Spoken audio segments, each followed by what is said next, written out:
Hello guys, welcome to our channel. ఈరోజు వచ్చేసి video ఏందనుకుంటారా, మేమైతే పొలం దున్నామైతే పొలం దగ్గరికి వెళ్ళినాం. ట్రాక్టర్ వచ్చిందంటే అయితే పొలం దున్నుతుంటే మా పొలంలో అయితే ట్రాక్టర్ దిగబడేది. ఒకసారి చూడండి ఎంత లోతులో దిగబడేదో ట్రాక్టర్.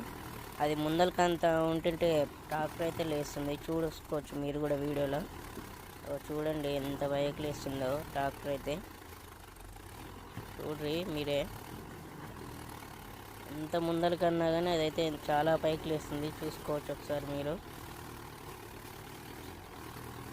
అదైతే ఓ కార్నర్కి ఉండే, ఇప్పుడు చూసుకోవచ్చు. ఫస్ట్ ఎంత లాంగ్లో ఉందో ఇప్పుడు ఎంత దగ్గరికి వచ్చిందో. బయటకు అయితే వెళ్ళినట్టే, ఇక చూసుకోవచ్చు ఒకసారి. అయితే దగ్గరికి అయితే వచ్చేసినాం, బయటకు వెళ్తుంది ఇక. బయటకు అయితే వెళ్ళిపోయినట్టే ఇక. చూడండి, మన వీడియోస్కి అయితే లైక్ చేయండి, షేర్ చేయండి, సబ్స్క్రైబ్ చేయండి. Thank you friends, bye friends.